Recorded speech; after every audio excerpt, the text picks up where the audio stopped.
Hello, I'm Graham McTavish, and I've come here to rural Warwickshire in the heart of England to explore the background to one of the most famous works of literature in the world, The Lord of the Rings. J.R.R. Tolkien's great work has its roots firmly set in this landscape. The main legacy from Tolkien's time as a young boy here in rural Warwickshire was his immense fondness and respect for the ordinary rural population among whom he spent his formative years. Together, this gentle English landscape, with its quiet villages and respectable, orderly population, produced the inspiration for the Shire from which the whole great adventure begins. Really, he's not like any other figure in English literature. Very, very isolated in every sense. He was isolated socially. He moved in a small circle of Oxford dons, but not outside at all. He, I think, read very, very little in modern English writing. Not that much in English literature. In fact, since Chaucer, he used to say, English literature stopped at Chaucer. The main point about his Oxford career was that it gave him a lovely, cosy nest, really, to inhabit. His teaching duties weren't that heavy. He had a big house in North Oxford in which his 4 children grew up.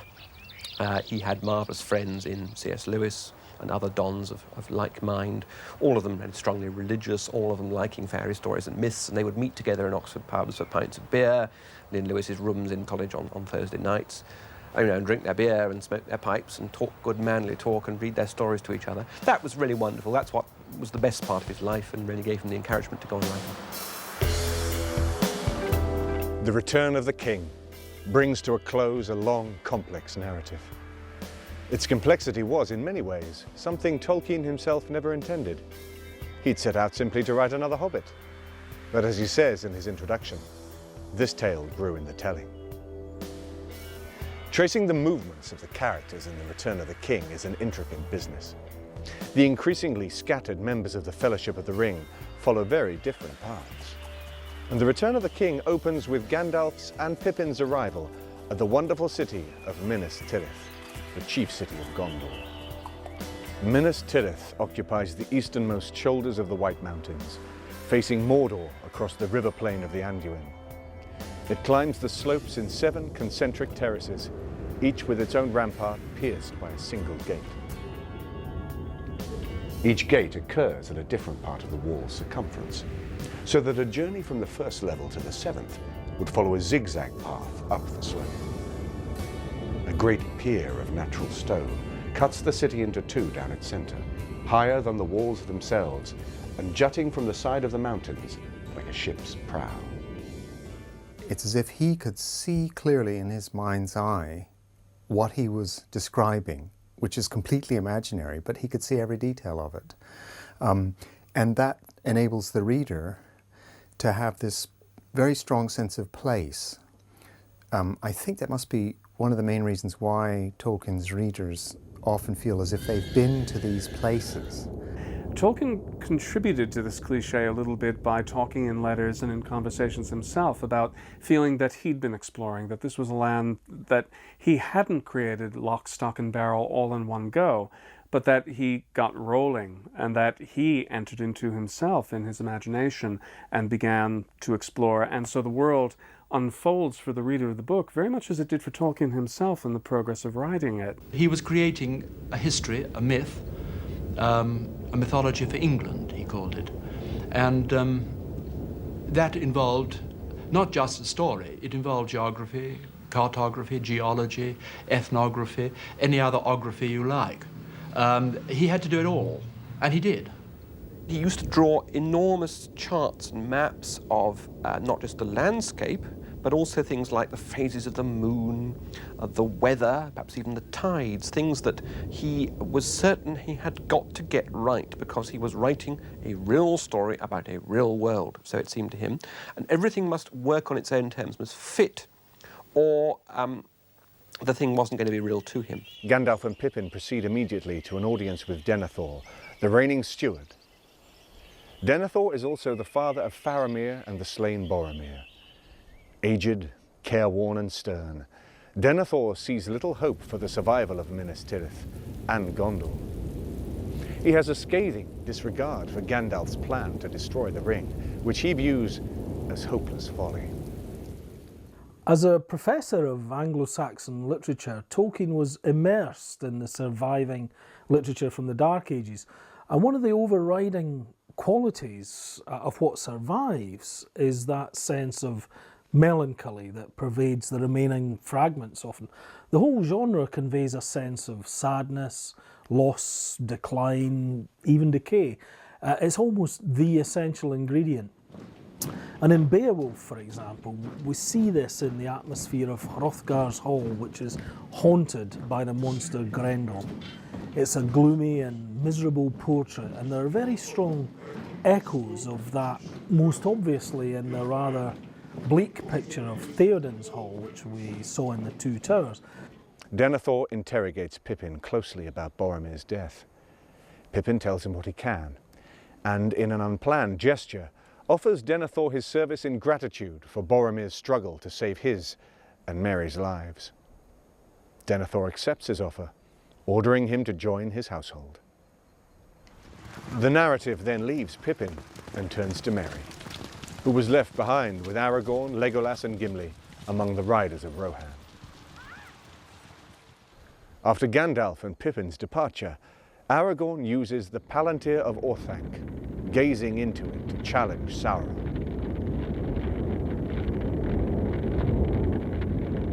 The way each Palantir affected the person using it, it seems to have a close relationship to the legitimacy of its use by that person. Does this person have the right to use this Palantir, as it were? So Aragorn's right, as he said, couldn't be doubted.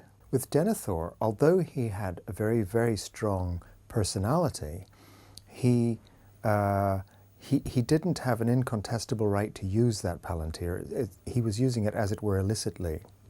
And that's why I think Sauron was able to influence his mind and ultimately unhinge his mind, not by lying to Denethor, but by showing him selectively what was the case. Sauron was being economical with the truth with Denethor. Through the Palantir, he discerns a new threat to Gondor. An unforeseen force of corsairs from the havens of Umbar, far to the south, have allied themselves with Sauron and are planning to sail up the mouths of the Anduin to join the attack on Minas Tirith. Their intervention spells the city's certain defeat, for the forces of Rohan need 10 days to muster and ride to the city's aid. Aragorn therefore resolves to follow a different road to Minas Tirith, one that leads through the paths of the dead.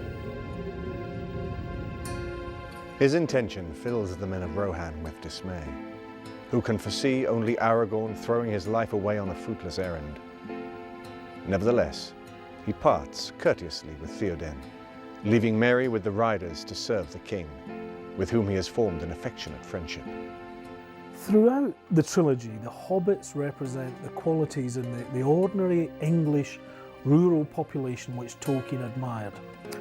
Remember, he'd served alongside them in the trenches of the Great War, and he'd seen it firsthand just how resolute ordinary Englishmen can be under extreme circumstances, and he'd grown to respect them very much.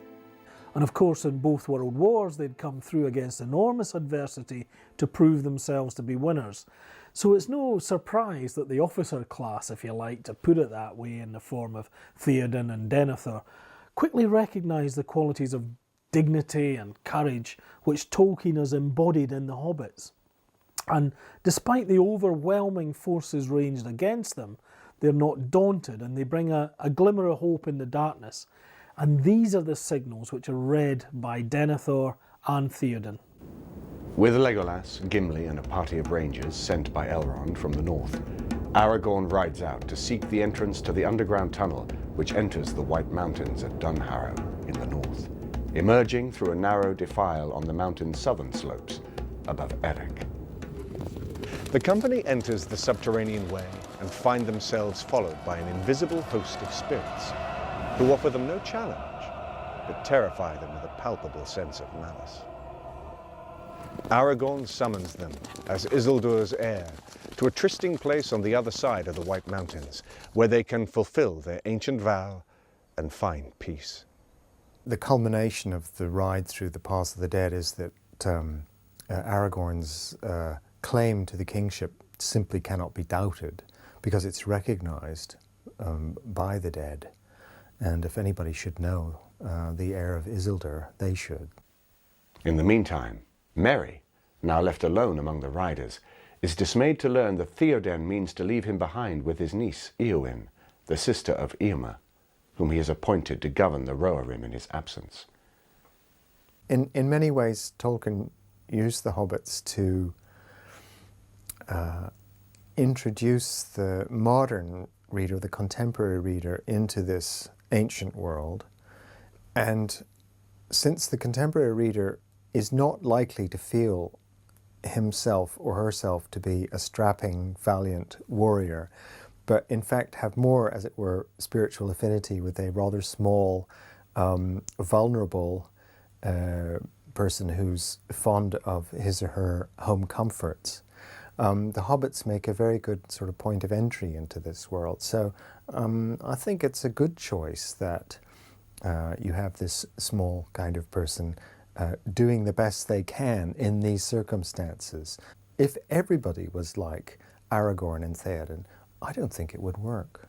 Eowyn, who has fallen in love with Aragorn from a distance, has fallen into a bleak despair at his departure. But in the guise of a young rider named Dernhelm, she offers to take Merry secretly with the host as they ride to the aid of Minas Tirith. She is in this situation, which is again very familiar from the Norse sagas. We are men and we will go off and do the fighting, but when the men are all slain and the house is burnt down, you have leave to be burnt with it. And, you know, which is what happens in a lot of these old Norse sagas. And she doesn't want to do that, but she's also got this desperate love for Aragorn, and so she goes off to seek death as a warrior. Tolkien is often accused of marginalising the women in his works, sometimes to the point of misogyny. But although there are comparatively few of them, they're all strong characters, and they represent as much a force for the good as the men do. If you look at Arwen, Galadriel and Eowyn, they all have to make very tough choices, and they prove themselves, each in different ways, to be selfless, courageous, and as such they're essential to the plot, and they're not just an adjunct to it.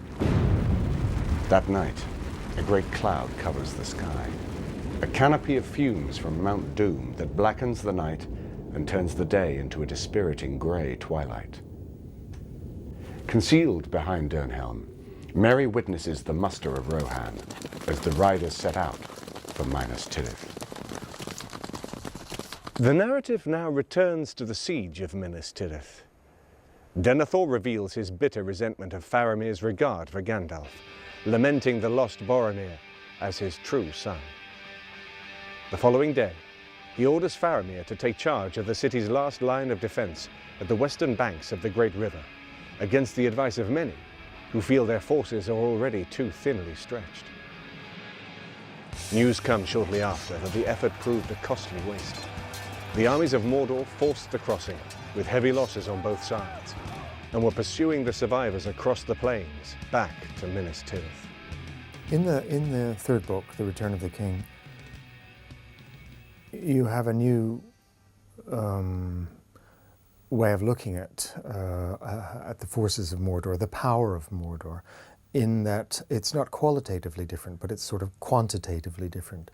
I think that's the point in the whole story, where you come to realize just how immeasurably powerful and strong Mordor is in physical and military terms. And at that point, it's difficult not to have a sneaking sympathy with Denethor, because that's the sort of thing he was being shown. Endless forces, battlement upon battlement. I mean, how could this ever be defeated? Faramir has been grievously wounded, and Denethor attends him. Smitten with remorse for his hard words, he no longer cares about the defense of his city, which he now openly admits to be hopeless. Well, Tolkien avoided allegory, as we know, but I think he was trying to get something across through the character of Denethor. And what he was concerned with was the sin of despair. And Gandalf makes the point against Denethor, which is, I think, terribly important. Gandalf says something like, despair is only for those who know the end beyond any doubt, and we don't. Denethor decided that he did know the end beyond any doubt, which was a mistake. He comes very quickly into conflict with Gandalf once he arrives on the scene at Minas Tirith, and it's in the contrast between their characters that we see sort of the failings in Denethor, I think as Tolkien wanted us to see them, that in his stern devotion to duty, in his sense that his mission as steward of Gondor and the fate of Gondor as the nation in his care was all that mattered, he'd become too narrow. He'd become too fixated. And in that narrowness, he became vulnerable then when that mission became threatened by the supremacy of Mordor in military terms. He became prey to despair, which in the end he succumbs to.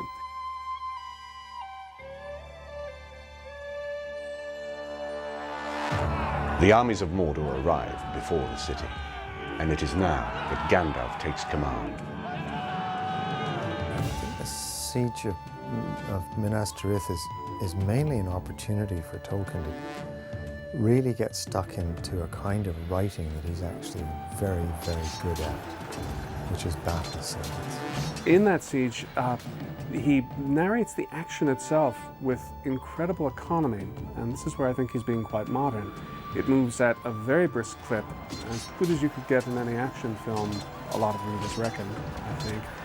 But at the same time, every detail of that action is there to highlight some aspect of the character who's center stage at that moment. You encounter many confrontations during the siege, and they're not all between the opposed forces that are actually doing the fighting. You spend much more time observing confrontations, for example, between Gandalf and Denethor, or between Faramir and Denethor. And you view them through the eyes of Pippin, who has a different relationship with each of those three characters, so that the very careful triangulation of characters in those scenes is very, very specific, and Tolkien knew exactly what he was doing there, and he was getting it almost directly from poems like Beowulf that he knew so well. Really, the gist of it is the sheer verve of the writing. It carries you along. It's extremely powerful and vivid, and you can't not turn the page. Very soon, the tide of battle turns against the defenders. As the fighting rages, Denethor orders the guard to take Faramir to the tombs of the kings and the stewards of Gondor. There he has him laid on a pyre and prepares to immolate both Faramir and himself.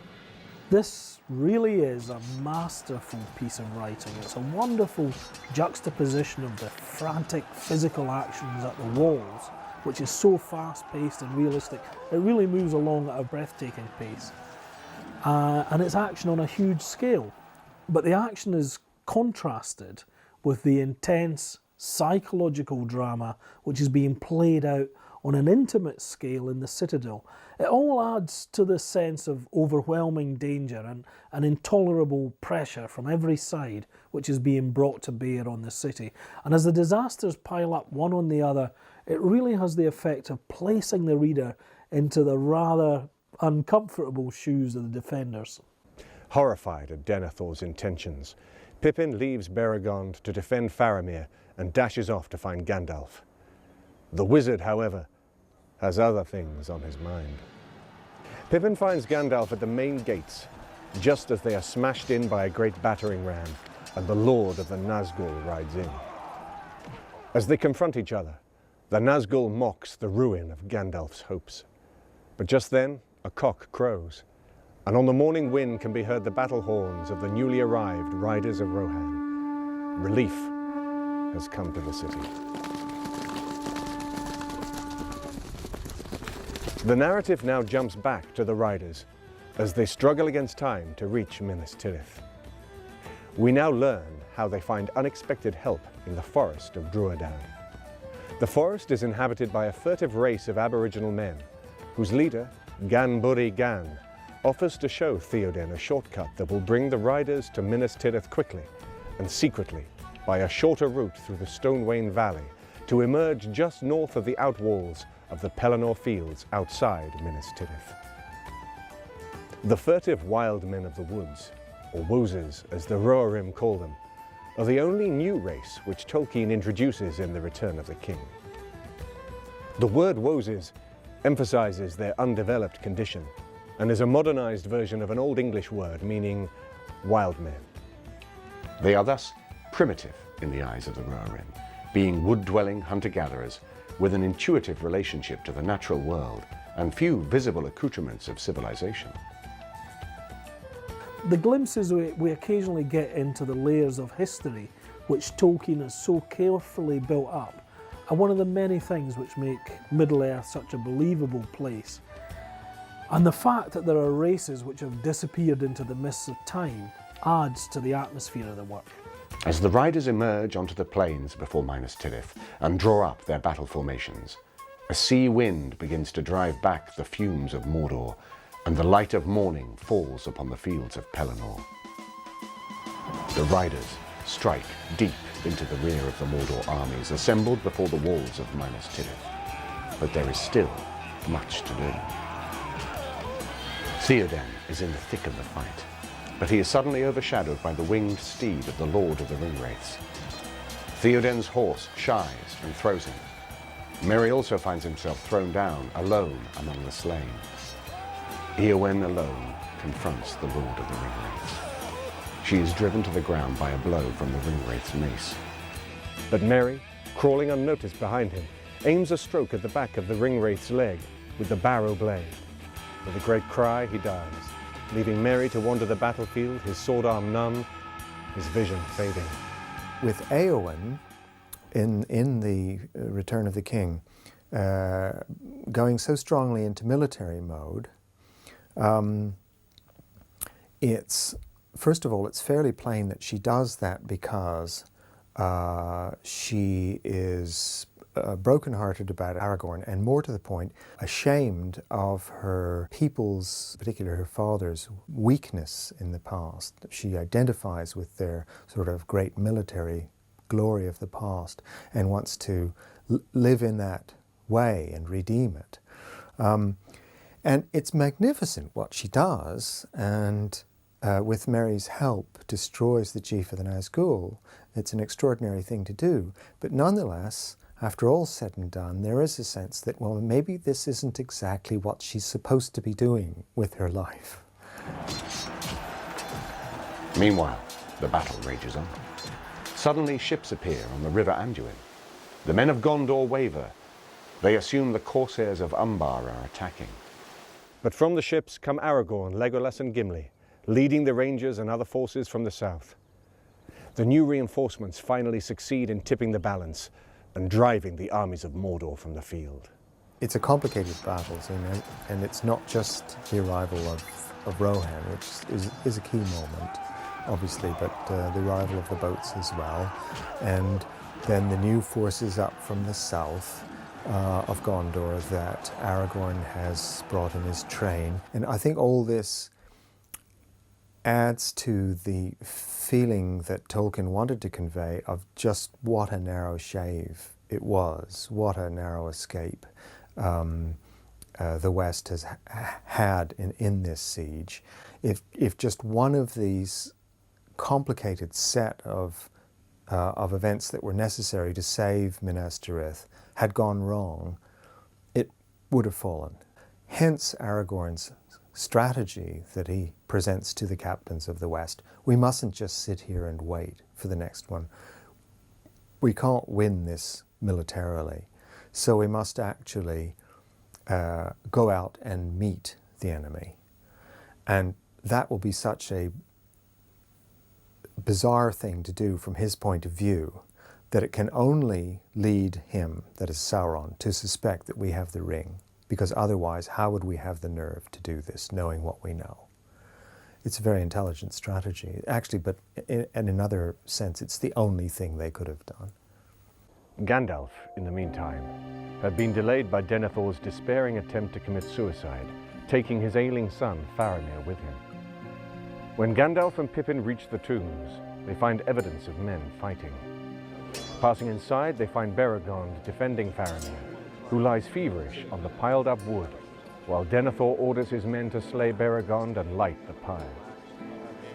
Gandalf halts the fighting and lifts Faramir free, but Denethor, driven mad in his despair, seizes a torch from an attendant and leaps onto the pyre, lighting it and lying down, a palantir clasped in his hands.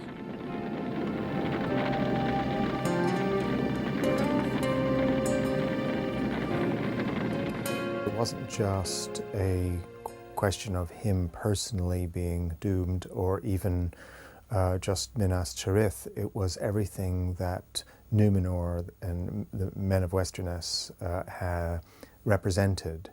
This noble attempt, as it were, to establish, let's say, a just kingdom in Middle-earth that, as he saw it, had all failed. In the end, his choice to fling himself onto his own funeral pyre, taking his failing son Faramir with him, in a way, it's its own gesture of defiance. Given his special information, his inside information through the Palantir, that as he sees it, there is no hope for Gondor, that Sauron is coming, and he will come to gloat over his old opponents, and Denethor, in his pride, is not going to give him that satisfaction. Suicide, in a very limited sense, makes sense in that context for Denethor. Now, that said, tragically, he doesn't know the whole story. He lacks faith in Gandalf's plan for sending the hobbits with the ring. He's aware of it. He thinks it a piece of monumental folly which has doomed them, and he can't bring himself to trust in possibility. And Denethor quitting in that manner was exactly what Tolkien was, as it were, warning us against. Faramir, Eowyn and Merry are all taken to the Houses of Healing, where they are tended by Aragorn, who, as heir of Isildur, has inherited a gift of healing. He uses great skill to bring his charges back from the brink of death. Aragorn's character is finally fully revealed in The Return of the King. As his identity as the returned king emerges, so does the inherent nobility and generosity of spirit that especially qualifies him for his role. The masterful will that enables him to challenge Sauron through the Palantir, to lead his company through the paths of the dead, and to compel the old spirits to honor their ancient oath, is balanced by the tact, humor, and kindness he shows towards the hobbits and the convalescent Faramir and Eowyn in the Houses of Healing.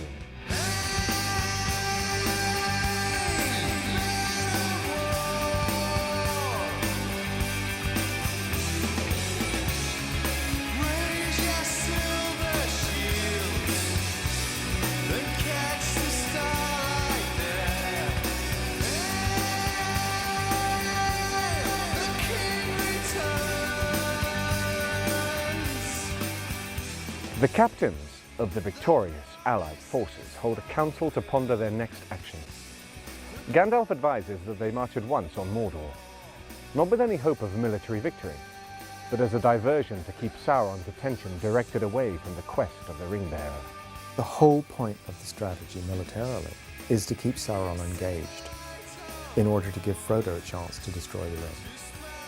That's the only hope, and that's what it's all about.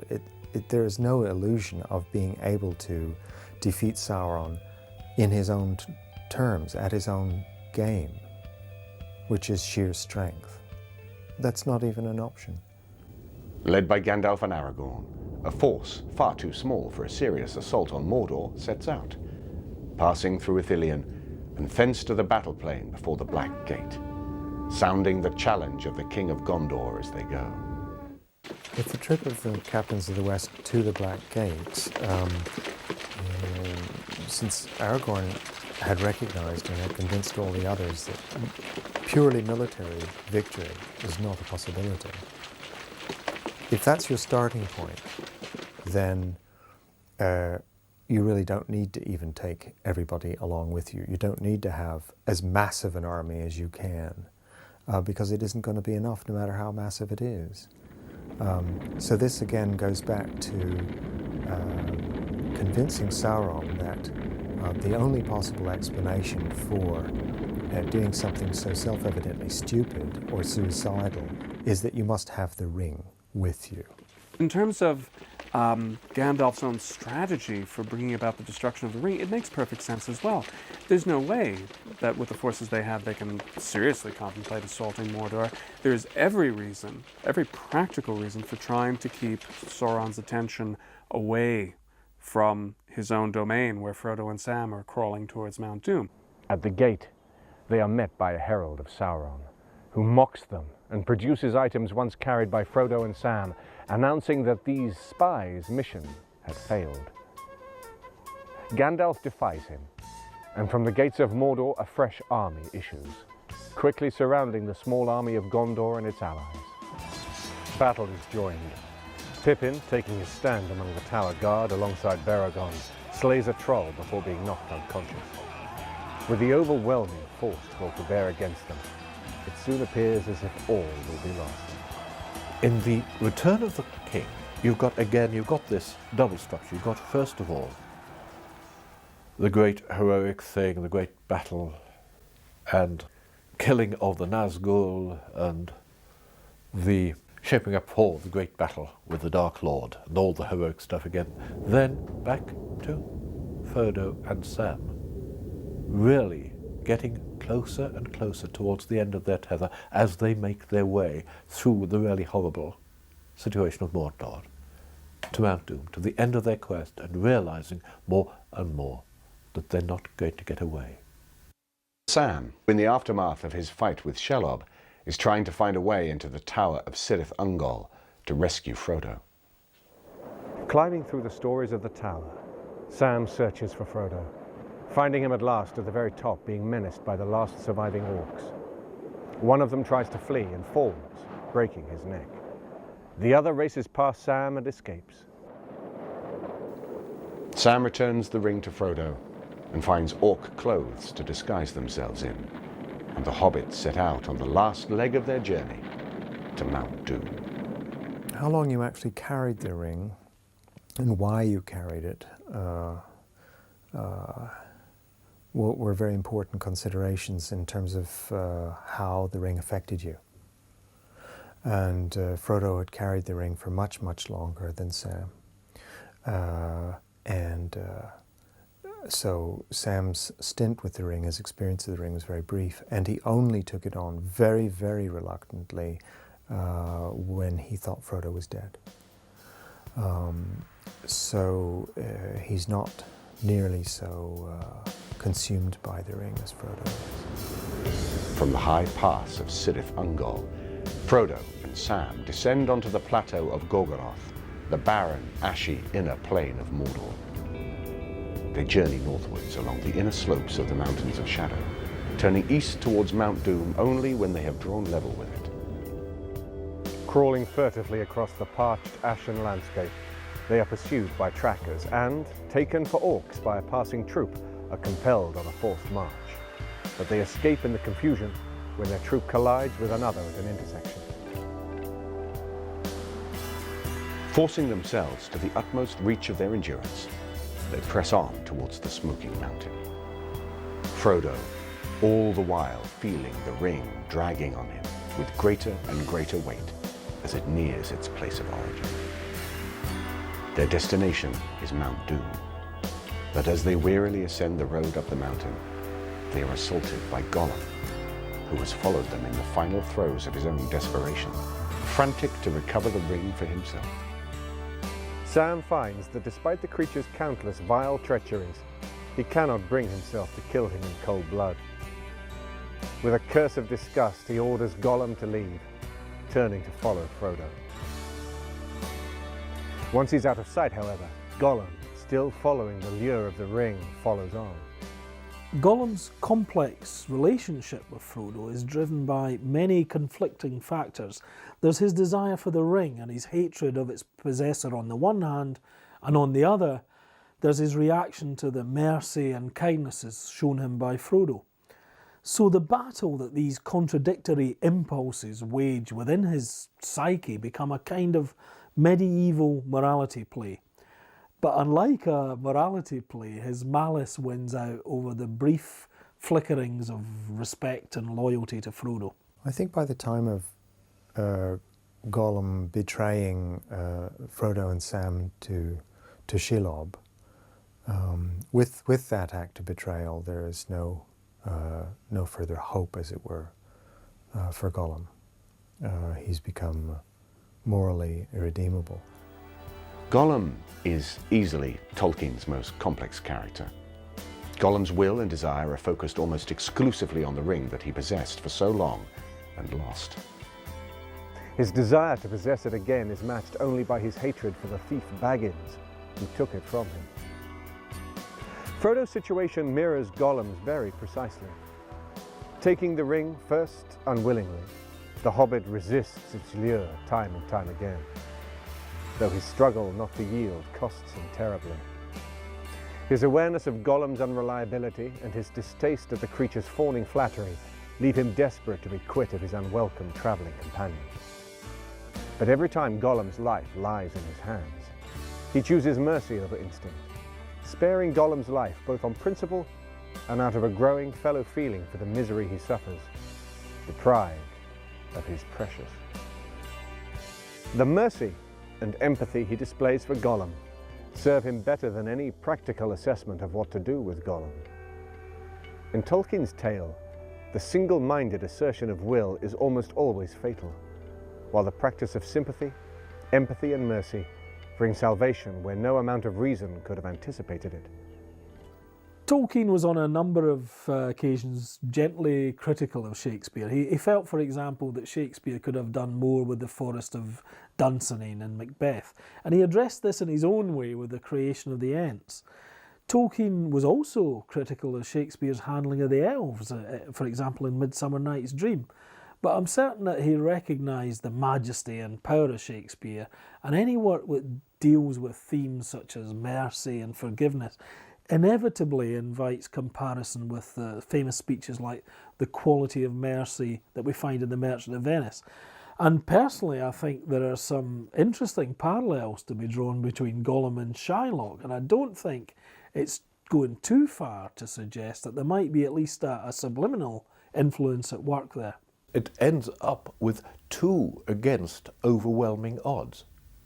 You know, it's Frodo and Sam on Mount Doom. This is where it leaves that whole epic tradition way behind, because that little epic tradition doesn't have any room for your little foot soldier to be, you know, the absolute linchpin of the whole thing.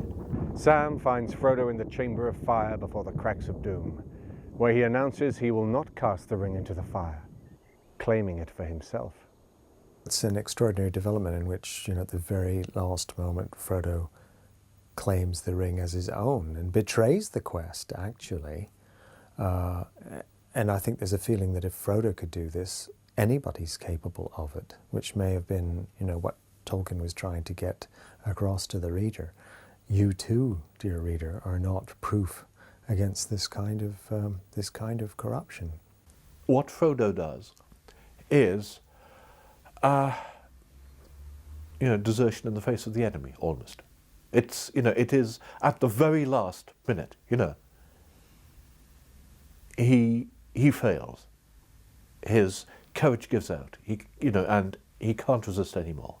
As he places it on his finger and vanishes, Gollum rushes past Sam to seize the invisible Frodo and wrestle with him on the brink of a fiery pit. Tolkien often depicts the ring, sometimes as though it were still serving Sauron's will, trying to obey his bidding, or sometimes as an agency in its own right, trying to influence its own fate and the fates of those who are involved in it in different ways. It's the greatest power on Middle-earth when united with Sauron, but even it has limits. Gollum lifts something to his mouth and bites it, leaving a suddenly visible Frodo in a heap on the floor as he dances with glee, holding up the ring with Frodo's severed finger still thrust through it. In his rapture, however, he missteps, and with with a great cry, plunges into the fire, taking the ring with him. In a sense, it all comes down to that one piece of pure contingency. He might not have stepped that way, he might have stepped a different way, and then the whole outcome would have been different. And I think this is a theme in Tolkien, that tiny things make very, very big differences, and uses us to question, is that just chance? It's as if Tolkien's saying to us, don't overestimate your importance in the scheme of things. Every character who tries to impose his or her will on events by direct exertion of power never achieves their ends, and usually comes to a tragic or a sad end, sometimes with redeeming events along the way, but they suffer tremendously. And those characters who find power not in some external instrument or object, but in themselves, through their love, either for Middle-earth itself or for other characters, they find themselves triumphing against all odds. At once, Mount Doom erupts, and rivers of lava begin to flow down its sides. Sam urges the delirious Frodo on, but the hobbits are soon cut off by the streams of molten rock, and they lie together, fully expecting to meet their deaths. The story then returns to the battle before the gates of Mordor, in which the forces of Gondor are facing total defeat. With the cataclysmic events following the destruction of the ring, the armies of Mordor seem to waver. The ring-wraiths on their flying steeds scream towards Mount Doom, aware at once of the threat to their master's power. But they are too late. The ring is destroyed. The Black Tower crumbles in ruin. The ring-wraiths and Sauron perish from Middle-earth.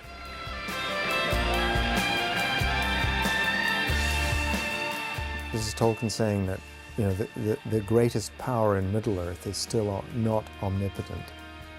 In fact, has this fantastic blind spot, which takes the form of not being able, actually takes the form of lack of imagination.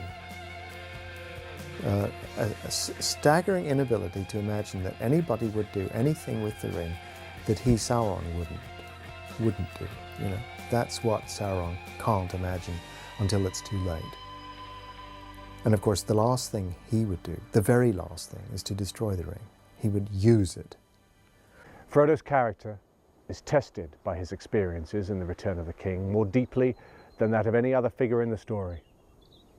Along with Sam, he must push himself beyond the limits of physical endurance to reach Mount Doom.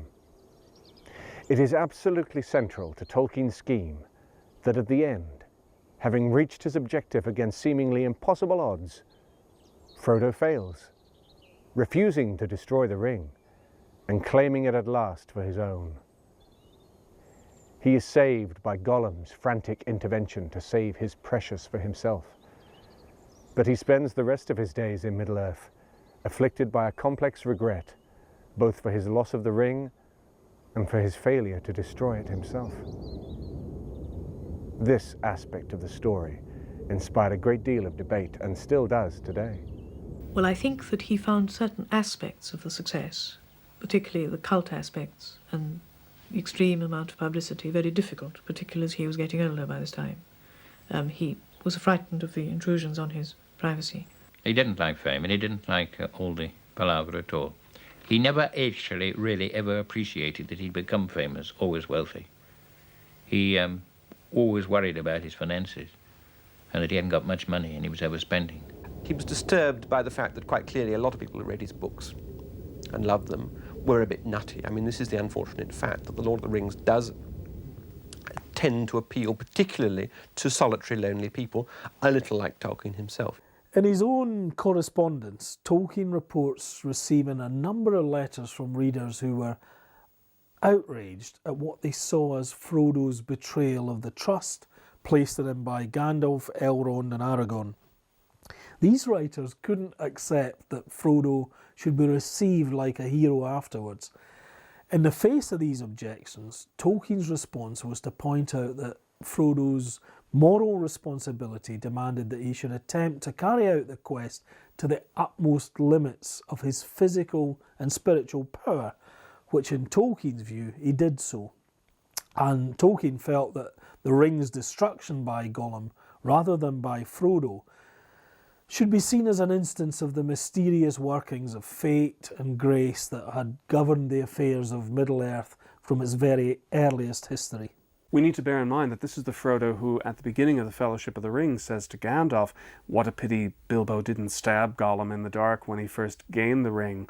And here is Frodo at the end, who has far more reason for wishing to kill Gollum than Bilbo ever did, choosing not to, showing mercy. And even Sam gets in the act on the end, on the very slopes of Mount Doom, where the defeated Gollum is groveling in the dust at his feet, and he could very easily dispatch him if he wants to. Even he can't bring himself to kill him. And those acts of mercy and generosity are every bit as important in the moral economy of the story as any element of heroic perseverance to an end. In the end, it is the mercy of Bilbo, Frodo and Sam, all of whom had the chance to kill Gollum and did not, that rules the fate of the ring and of all Middle-earth. The result of all this for Frodo is that he emerges with his character more enlarged than that of any other figure in the book. His experience runs the fullest gamut, from ignorant hobbit parochialism to the very centre of world-shattering events, from humble goodwill to proud willfulness to chastened wisdom.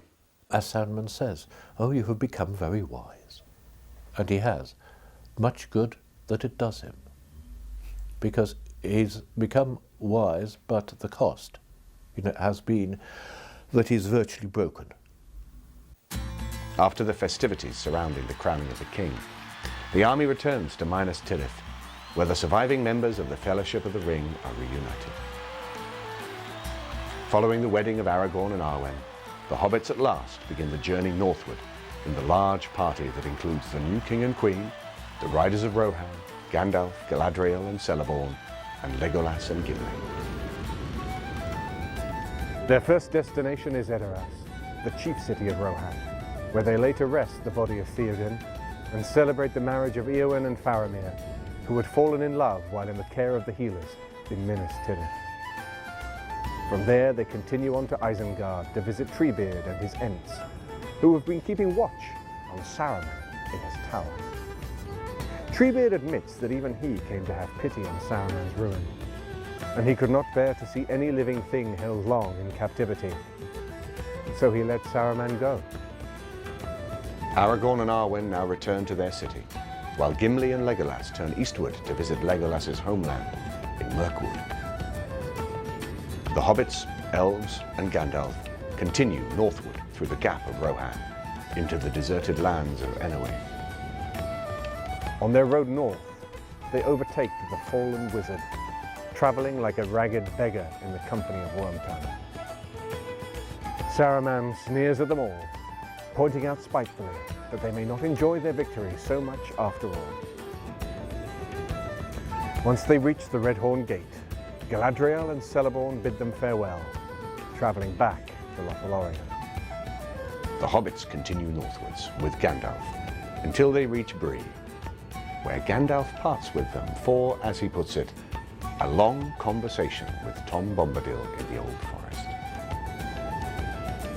The hobbits, now on their own, return from Bree to the Shire. A lesser writer might have ended the tale there, but Tolkien rolls the story forward with a marvellous epilogue to the great event.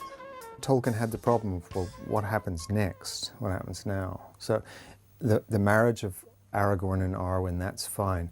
Then there's this really curious bit which sometimes appears a bit arbitrary, which is the scouring of the Shire.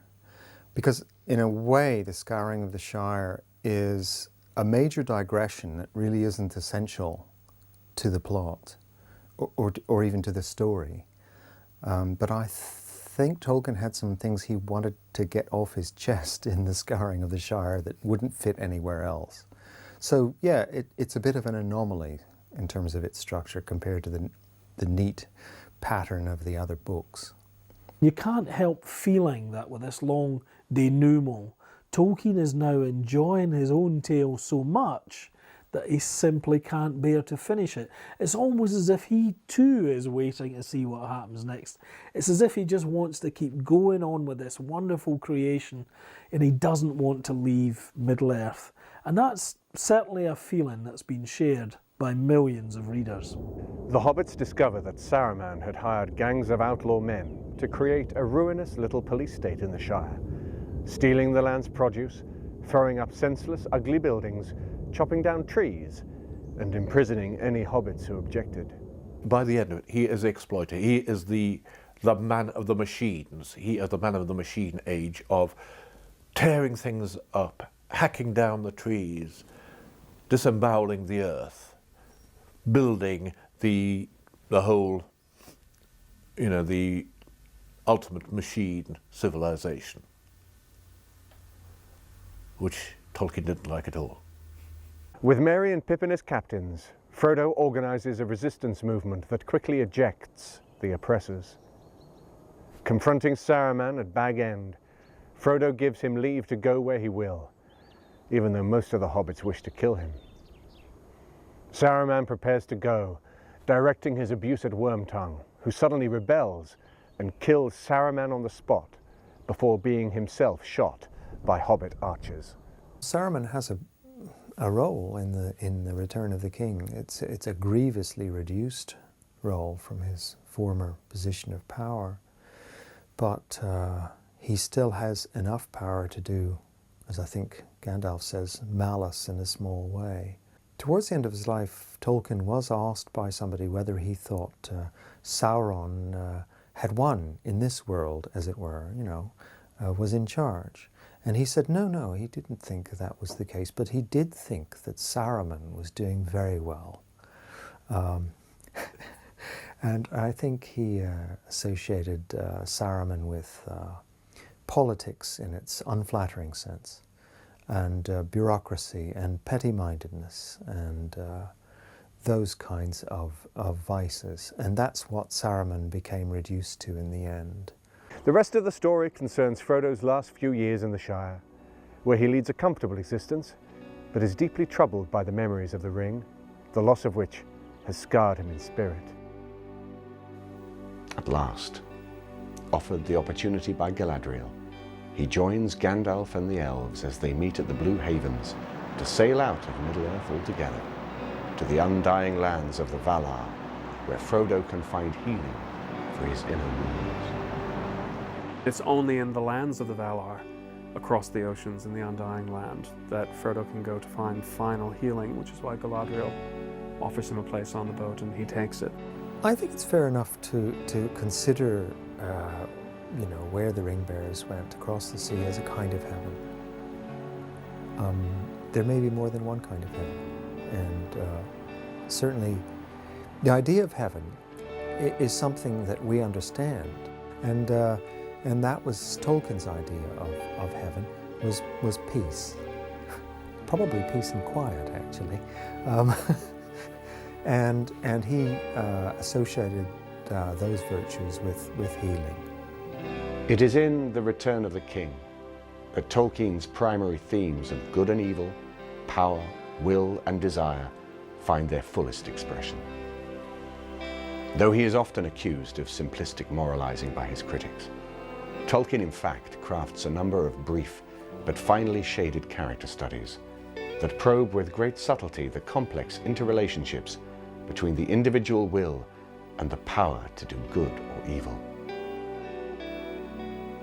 The complex narrative structure of The Return of the King reflects the complex narrative structure of the entire work, as its multiple strands all find their resolutions in the story's climax and lengthy denouement. Yet the overarching complexity rests on a foundation of simple human values and virtues: love, loyalty, fortitude and mercy. The Return of the King ends up back in the Shire, where the whole thing started. I think that's consistent with Tolkien's emphasis on, the daily life of ordinary people is ultimately what matters most.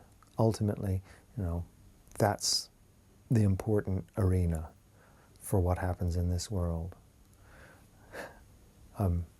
Oddly enough, perhaps. To have such an enormous story turn on the dedication and devotion of two small hobbits as they crawl through the choking ash of Mordor's militarized, industrialized wasteland is to suggest that the mysteries of will, choice and love conceal powers far greater than those wielded by politicians, generals, captains of industry, and even cosmic princes of darkness such as Sauron. There's various hints in the book that fate, or whatever you want to call it, might be working on the side of those trying to destroy the ring. But fate doesn't have a chance to help you unless you're willing to help yourself. And this is one of the moral lessons that Tolkien keeps returning to again and again. One character remarks, Saruman may be very clever, but I don't think he'd have any pluck in a tight corner like Gandalf would. And that's very important. So even down to the level of the hobbit saying, well, I'm only a hobbit. I can't do much, but I've got this sword. And if I'm going to die, I'll go down fighting. That's a very important attitude to have, Tolkien felt, because right up to the last minute, it gives fate or God or whatever you want to call it a chance to change things. Having grown up a member of the generation that suffered the traumas of horror and loss during the First World War, only to see them reenacted on an even larger and more senseless scale during the Second, Tolkien sought, perhaps instinctively, to champion a vision of beauty and hope grounded not in the powers of governments and their leaders, but in the unseen and unpredictable powers of the human condition.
He was actually born in South Africa, in Bloemfontein, where quite by chance his father was working for a bank.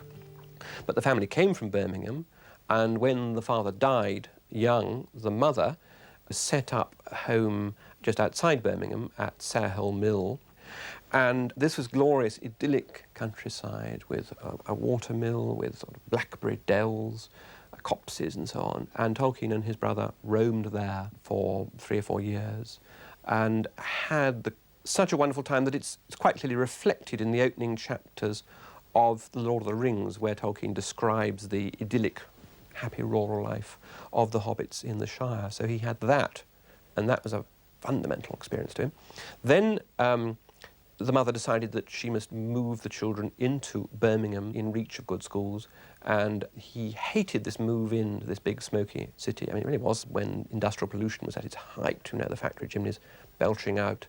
That he hated, though in a way I feel he loved it, because I think you can see this reflected in his descriptions of Mordor. It was also in Birmingham that he met his wife.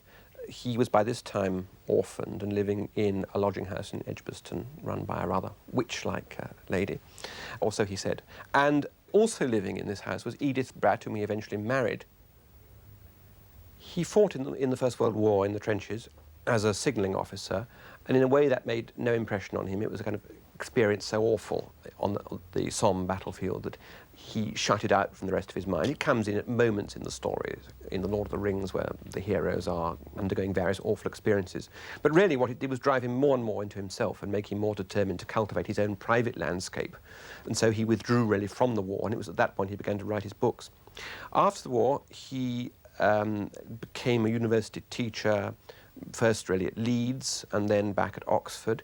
The main point about his Oxford career was that it gave him a lovely cosy nest really to inhabit. His teaching duties weren't that heavy. He had a big house in North Oxford in which his 4 children grew up. He had marvellous friends in C.S. Lewis and other dons of like mind, all of them very strongly religious, all of them liking fairy stories and myths, and they would meet together in Oxford pubs for pints of beer, and in Lewis's rooms in college on Thursday nights, and drink their beer and smoke their pipes and talk good manly talk and read their stories to each other. That was really wonderful. That's what was the best part of his life and really gave him the encouragement to go on writing. The first memories I had of him was when I was a very embarrassed undergraduate, and he was a rather famous don. And he used to, because he knew I'd been the original reader, invite me to tea and hand me slices of manuscript, which I now know were slices of The Lord of the Rings and the Silmarillion, out of context, and say, read this, dear boy, and bring it back next week when you come to tea and tell me what you think about it. Then I think there was an enormous shock, both when it came out and when it proved to be so successful. A lot of Tolkien's colleagues, I think, were irritated by it. They felt that Tolkien had been sitting, apparently to their eye, doing nothing all these years, and then turned out he hadn't been doing nothing. He'd written a great big book. It was enormously successful. Everybody was reading it. You'd think they'd be pleased, but actually they weren't. He didn't like fame, and he didn't like all the palaver at all. He never actually really ever appreciated that he'd become famous, always wealthy. He always worried about his finances. He and his wife found their Oxford house too large to manage. They moved to Bournemouth. And they found a nice little sort of hobbit-like bungalow in a particular wooded corner where, he again worked in the garage. He really cultivated discomfort. It was extraordinary. That lasted a couple of years. His wife died while they were there. He came back to Oxford and had a very happy couple of years living in bachelor rooms provided for him by Merton College, where he'd been professor of English language and literature. The last years was spent in trying to finish the Silmarillion. Actually, he never wanted to finish, this is quite clear. He never wanted to finish. I think he never wanted to publish it. It had been the necessary background to The Lord of the Rings and The Hobbit. He didn't feel that seen close up to by readers, it would have the same excitement as it certainly doesn't, despite very skillful editing by Christopher Tolkien. Also, of course, he still wanted to have the thing to live with. He didn't want to finish. He never wanted to finish. He wanted to die, still inhabiting and working on this extraordinary world of his, and that's what happened. He died in the end, quite peacefully of an ulcer, it seems, while on holiday for a weekend in Bournemouth.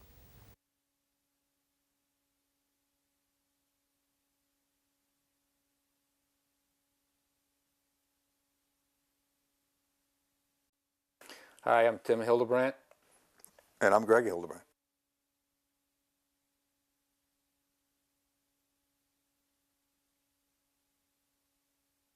Oh, this is one of these pious poses. This, officious, pompous look to it.